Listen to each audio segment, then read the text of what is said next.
Continuando con el estudio de la neumología, vamos a llevar un tema que es importante sobre todo para comprender las alteraciones que se producen en las diferentes patologías que afectan a los pulmones. Estamos hablando de la insuficiencia respiratoria.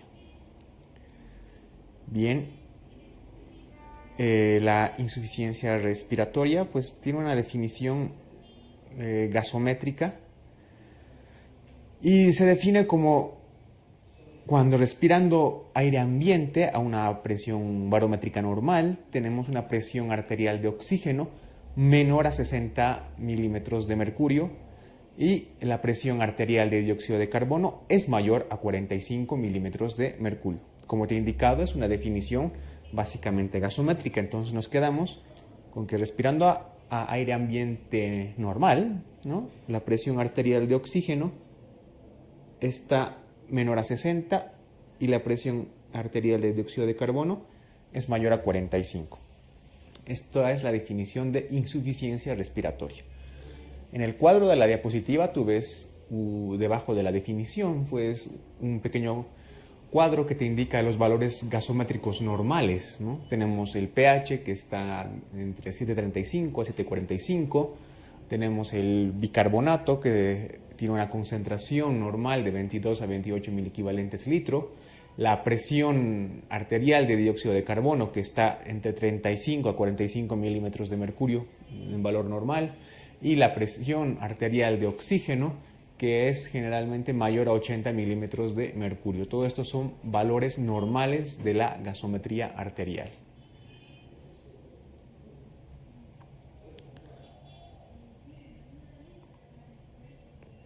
Bien, una vez que hemos definido qué es la insuficiencia respiratoria, vamos a clasificarla, ¿no? Se puede clasificar de diferentes formas. La primera es de acuerdo a si se acompaña de una hipercapnia o no. Entonces clasificamos a la insuficiencia respiratoria en tipo 1 o hipoxémica pura o parcial, ¿no? Es aquella que es aquella que se produce solamente cuando existe una presión arterial de oxígeno menor a 60, pero la presión de dióxido de carbono es normal. Entonces, ese es el tipo 1, ¿no? También se llama hipoxémica pura o parcial. Y tenemos el otro tipo de insuficiencia respiratoria que es la hipercápnica o global, o también llamada tipo 2, ¿no? Y es que además de la hipoxemia, ¿no?, además de tener una presión de oxígeno menor a 60, va a existir hipercapnia, es decir, una presión de dióxido de carbono mayor a 45 milímetros de mercurio. Entonces recuerda que de acuerdo a que si hay hipercapnia o no, clasificamos la insuficiencia respiratoria en el tipo 1, que es hipoxémica, parcial o pura, ¿no?, y el tipo 2, que es hipercápnica o global. En el tipo 1 solo hay un descenso de la presión de oxígeno menor a 60. Y en el tipo 2, además del descenso de oxígeno menor a 60, también tenemos un aumento de la presión de dióxido de carbono mayor a 45 milímetros de mercurio.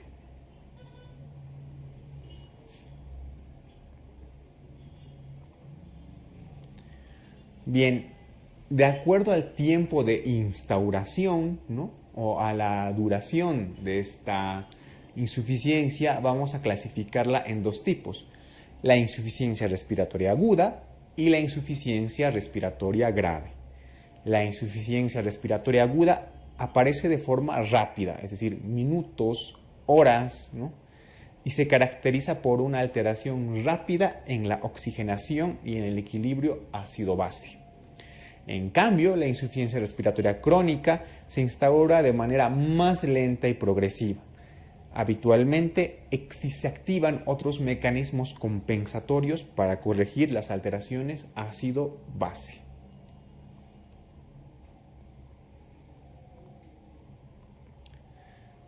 ¿Cuáles son los mecanismos o la fisiopatología para que se produzca una insuficiencia respiratoria? Básicamente tenemos 5. El primero es la disminución de la presión parcial de oxígeno inspirado. El segundo es la hipoventilación alveolar. El tercero, y probablemente el más frecuente, es una alteración o un desequilibrio entre la ventilación y la perfusión. El cuarto es un efecto shunt o un cortocircuito. Y el 5 es una alteración de la difusión. En la diapositiva tienes una imagen muy esquemática donde ves un alveolo, ¿no? Y ves un vaso sanguíneo en una primera parte de un color un poco más oscuro, pues la sangre venosa cargada de dióxido de carbono, y al lado, en color más claro, la sangre arterial ya cargada de oxígeno. Entonces, entre el alveolo, ¿no?, y el capilar tiene que haber un equilibrio, ¿no? Si existe alguna alteración, pues vamos a tener uno de los siguientes mecanismos de hipoxia. Por ejemplo, la disminución de la presión parcial de oxígeno inspirado. Esto generalmente ocurre cuando un paciente o una persona sube a grandes alturas. En grandes alturas, la presión barométrica de oxígeno es baja. Por lo tanto, el oxígeno inspirado también disminuye, ¿no? Entonces, hay una disminución de la entrada de oxígeno, pero la perfusión, ¿no?, y la ventilación es normal, solo que hay una disminución de oxígeno del aire inspirado. Por lo tanto, la presión de dióxido de carbono también va a ser normal. Hipoventilación alveolar. Esto se produce sobre todo en pacientes que tienen algunas alteraciones en la musculatura que ayuda a la respiración, ¿sí? Algunas enfermedades que pueden cursar con esta alteración, pues causan un mecanismo de hipoventilación alveolar. ¿Qué quiere decir con eso? Que disminuye la entrada de oxígeno, ¿no?, porque estás hipoventilando, pero a su vez aumenta la concentración de dióxido de carbono. ¿Por qué? Porque no estás eliminando dióxido de carbono, ¿no? Estás metiendo poco oxígeno y a la vez no estás eliminando dióxido de carbono. Entonces, en este caso, en la hipoventilación alveolar, sí que habrá un aumento del dióxido de carbono. Alteración de la ventilación-perfusión. Bien. Te había indicado de que tiene que haber un equilibrio entre el alveolo y el capilar, es decir, la perfusión o la sangre que le llega al alveolo y el aire con oxígeno que le entra al alveolo, ¿no? Si hay una alteración en esta relación, pues se produce hipoxemia. Te doy un ejemplo. El tromboembolismo pulmonar. En el tromboembolismo pulmonar, pues hay un trombo que obstruye la circulación. Entonces, ese alveolo no le llega sangre, está mal perfundido, ¿no?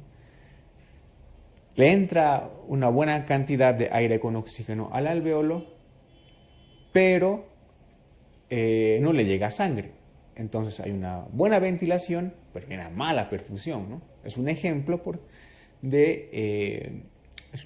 de una alteración o desequilibrio de la ventilación-perfusión. Otro ejemplo, enfermedades que hemos visto, como por ejemplo la bronquitis crónica, ¿no?, donde hay una gran cantidad de moco, ¿no?, en las vías respiratorias como los bronquios, pues ese alveolo pues, no está muy bien ventilado, ¿no?, pero la sangre pero sí está bien perfundido, ¿no? Entonces, en este caso, el alveolo sí está bien perfundido, ¿no? Le llega sangre, pero no está bien ventilado. Entonces también hay un desequilibrio en la ventilación-perfusión, ¿no? Este mecanismo es el más frecuente para el desarrollo de una hipoxia. El cortocircuito o shunt, bien, este mecanismo pues nos indica de que hay un paso de la sangre venosa, ¿no?, con dióxido de carbono a la sangre arterial y que por distintos mecanismos, ¿no?, la misma cantidad de gases de oxígeno y dióxido de carbono de la sangre venosa, pues es la misma que llega a la sangre arterial. Es decir, no hay un buen intercambio entre el dióxido de carbono y el oxígeno. Esto puede ser por alguna causa, por ejemplo, congénita, ¿no? En cardiopatías que cursan con este efecto, cardiopatías cianóticas, ¿no? Que hay una comunicación entre la sangre venosa y arterial, o puede ser a causa de algunas patologías que cursan, ¿no? Con algunas alteraciones de los alvéolos, como por ejemplo la neumonía, por ejemplo la hemorragia alveolar. Porque ¿qué es lo que ocurre en estas circunstancias? Tenemos un alvéolo, tenemos nuestro vaso sanguíneo, el oxígeno entra de forma normal a nuestro alvéolo, pero nuestro alvéolo, al estar lleno de líquido, ¿no? Como en la hemorragia alveolar está lleno de sangre, en la neumonía está lleno de pus, pues no permite que el oxígeno difunda fácilmente al capilar o la sangre. Por lo tanto, la sangre que llega desde las venas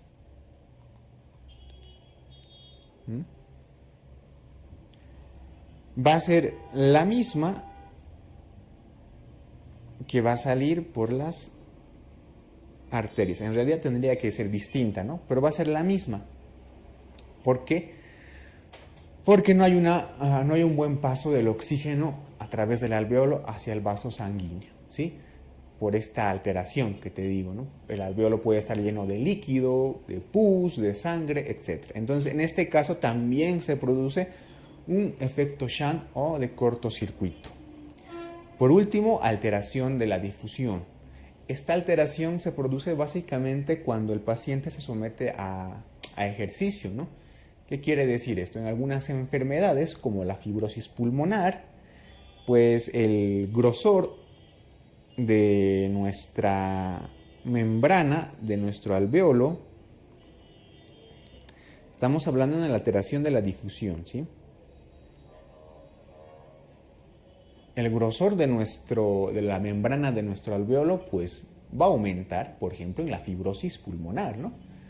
¿Y qué es lo que pasa? Al aumentar el grosor de esa membrana alveolar, el oxígeno tampoco va a poder difundir bien hacia la sangre, ¿no? Entonces es una alteración de la difusión que generalmente se produce cuando un paciente está sometido al ejercicio. Entonces estos son los 5 mecanismos básicos para la producción de una hipoxemia y por ende de una insuficiencia respiratoria. Este gráfico me gusta mucho, ¿no? Porque nos va a ayudar a clasificar o demostrar cuál es el mecanismo que está causando una hipoxemia. Antes de esto te tengo que hablar de un concepto que lo voy a ir manejando de aquí en adelante, que es el gradiente alvéolo arterial o capilar, si tú quieres llamarlo así, de oxígeno, ¿no? Este gradiente pues tiene un montón de cosas para calcularlo, pero esto por el momento no nos interesa, ¿sí? Lo que sí te interesa saber que este gradiente alvéolo arterial de oxígeno es el que demuestra la eficacia, ¿no? En la difusión de los gases y demuestra la eficacia del acoplamiento entre la ventilación, la perfusión y difusión, ¿sí? Entonces, un gradiente alvéolo arterial normal pues nos demuestra que hay una función pulmonar normal. Este gradiente alvéolo arterial normalmente es menor a 15 milímetros de mercurio. Conforme el paciente va aumentando de edad, va a llegar hasta 30 milímetros de mercurio. Pero siempre tiene que estar debajo de este nivel, de 30 milímetros de mercurio. Encima de 30, pues ya estamos hablando de un gradiente alvéolo arterial patológico. También lo podemos llamar diferencia alvéolo arterial, ¿no? Como en este caso. Diferencia alvéolo arterial. Bien. Vámonos al gráfico exclusivamente que tenemos ahí en la pantalla. Hemos dicho que tenemos hipoxemia, es decir, por ejemplo, tengo una gasometría, pues una presión arterial de oxígeno menor a 60 milímetros de mercurio, ¿no? Entonces estoy entrando en un mecanismo de insuficiencia. ¿Qué es lo que veo primero? La diferencia alveolo arterial o el gradiente. Si está alterado, ¿no? Si este gradiente está encima de 30, como te he indicado, pues tenemos dos opciones. El mecanismo puede ser un cortocircuito o un shunt, ¿no? O puede ser una alteración o desequilibrio en la ventilación-perfusión. ¿Cómo hacemos la diferencia entre ambos? Si aplicándole oxígeno al paciente, mejora, pues seguramente es un defecto en la alteración ventilación-perfusión. Si aplicándole oxígeno el paciente no mejora, estaremos hablando seguramente de un cortocircuito. Por el contrario, si tenemos la gasometría con el paciente en hipoxemia, ¿no? Y la diferencia alveolo-arterial o el gradiente, en este caso es normal, no está alterado, pues puede ser causa de una hipoventilación, ¿no? O que haya un flujo de oxígeno ambiente disminuido. ¿Cómo hacemos la diferencia? Vamos a ver si existe hipercapnia. Si existe hipercapnia, seguramente estamos hablando de una hipoventilación. Si en cambio no existe hipercapnia, el mecanismo seguramente que está causando esa hipoxemia es una disminución del flujo de aire inspirado de oxígeno. Entonces quédate con este cuadro, ¿no? Hipoxemia. Vemos cómo está el gradiente alveolo arterial. Si está normal, puede ser una hipoventilación o una disminución del flujo de oxígeno. ¿Cómo lo diferenciamos? Por hipercapnia. Si hay hipercapnia, seguramente es una hipoventilación. Si no hay hipercapnia, seguramente es una disminución del flujo inspiratorio de aire. Al contrario, si el gradiente alveolo arterial está aumentado, es decir, encima de 30 milímetros de mercurio, el mecanismo puede ser o un cortocircuito o una alteración de la ventilación-perfusión. ¿Cómo lo diferenciamos? Si la hipoxemia se corrige administrándole oxígeno, seguramente es un desequilibrio o una alteración en la ventilación-perfusión. Pero si la hipoxemia no se corrige, entonces seguramente es un mecanismo shunt o de cortocircuito.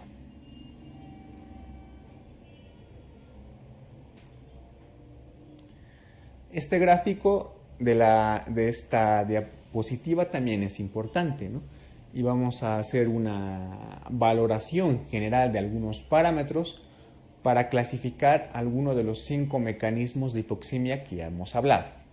El cuadro, como te comentaba, entonces, pues es muy importante para que lo aprendas a diferenciar, viendo cada parámetro que nos ayude a establecer el mecanismo fisiopatológico de la hipoxemia.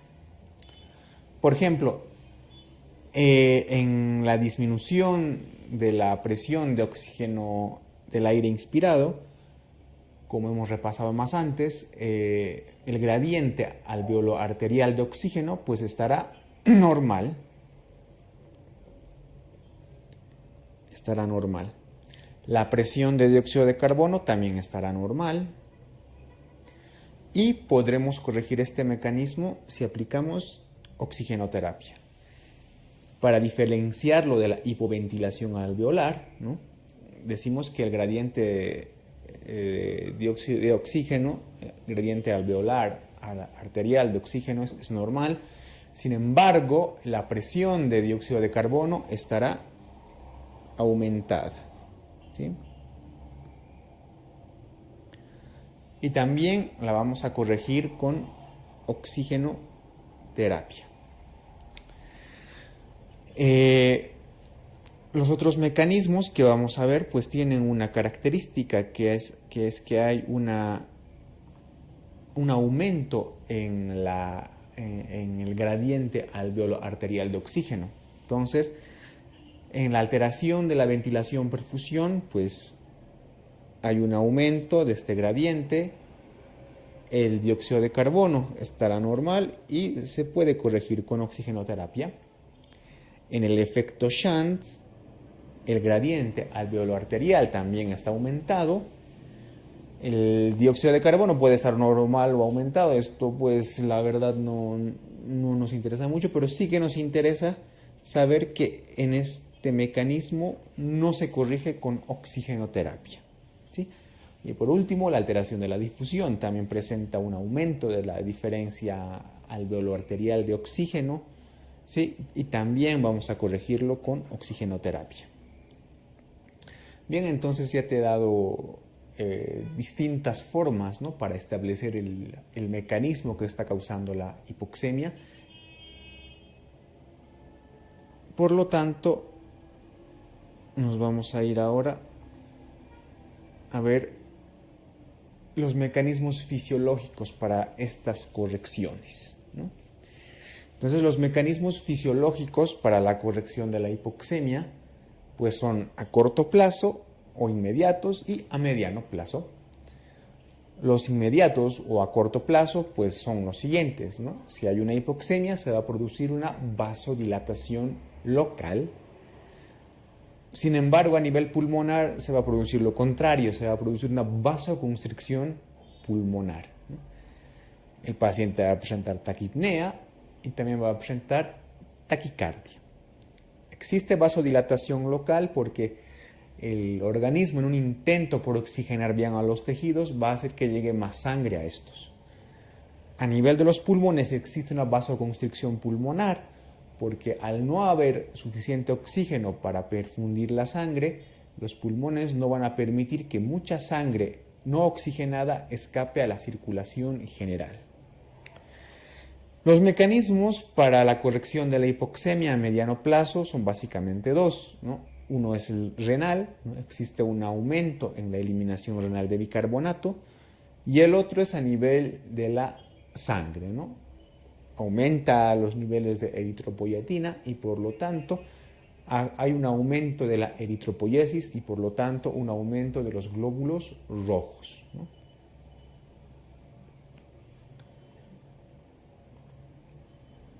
La clínica.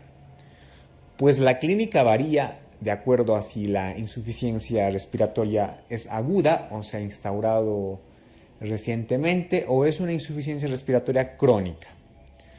Por ejemplo, en la insuficiencia respiratoria aguda lo que vamos a ver son signos de nerviosismo, ansiedad, va a haber somnolencia, fatiga muscular, alteraciones mentales, torpeza motora, incluso en algunos casos llegar a las convulsiones, al coma y la muerte. Algo importante que debes ver es que si existe cianosis, pues este es un signo de gravedad, sobre todo si existe cianosis central.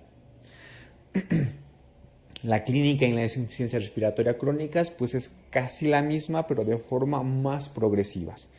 Y aparecen otros síntomas también, pero estos son debidos a los mecanismos de corrección de la hipoxemia. Por ejemplo, la hiperviscosidad, que se debe al aumento de la eritropoyesis y al aumento de los glóbulos rojos en el torrente sanguíneo, ¿no? La hipertensión pulmonar y el cor pulmonal. Eso se debe porque hay una vasoconstricción de los vasos pulmonares por mucho tiempo, ¿no? Entonces, esta es la clínica básica de la insuficiencia respiratoria, tanto aguda como de la crónica. De la crónica, recuerda que es debido a los mecanismos de corrección, pero en el tiempo, ¿no?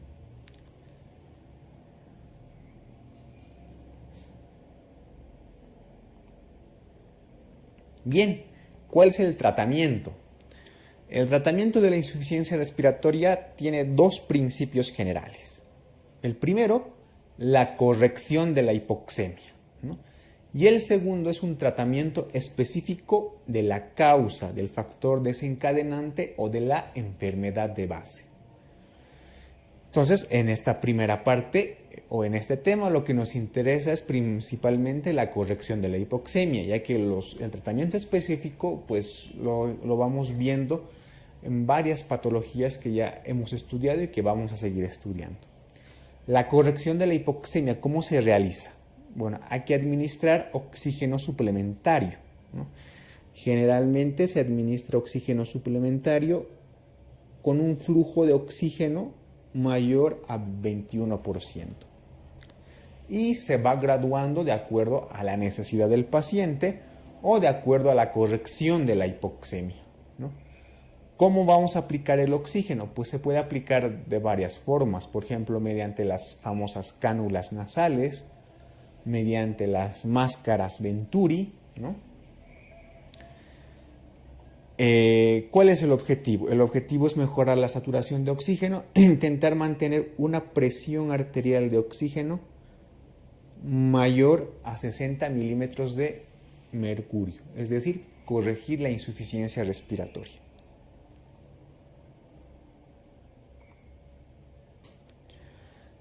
Si pese al intento de corregir la hipoxemia mediante la administración de oxígeno a flujos altos, ¿no? Vamos a ver la necesidad de aplicar ventilación mecánica invasiva, la cual está indicada en las dos siguientes situaciones. Como ya te he indicado, la primera es que si pese a las medidas de oxigenoterapia y después de emplear un flujo de oxígeno bastante alto, el paciente no se puede oxigenar de forma adecuada y la hipoxemia aparte se acompaña de una gran hipoventilación alveolar y por ende una elevada hipercapnia, ¿no? Entonces, en este caso sí que es necesario evaluar el uso de ventilación mecánica, ya sea invasiva, ¿no? ¿Cuál es la otra situación donde vamos a valorar el uso de ventilación mecánica? Si la hipoventilación alveolar lleva al paciente a un deterioro de conciencia, o si el paciente está entrando en coma o en una inminente parada respiratoria. Por tanto, ¿no? Las dos situaciones más claras para evaluar a la administración de ventilación mecánica invasiva son si pese al uso de oxigenoterapia en flujos altos, el paciente no revierte su hipoxemia, y en segundo caso, si hay una grave hipoventilación alveolar con una gran hipercapnia y el paciente tiene un importante deterioro de conciencia, entra en coma o finalmente en parada respiratoria. El otro principio general del tratamiento, como te he dicho, el tratamiento de base o el tratamiento del factor desencadenante, pues es de acuerdo a la enfermedad que el paciente tenga, ¿no? Por ejemplo, si existe hipoxemia debido a una neumonía, tendremos que tratar y corregir la neumonía. Si la hipoxemia es debido a un edema agudo de pulmón cardiogénico, pues tendremos que tratar el edema agudo de pulmón cardiogénico.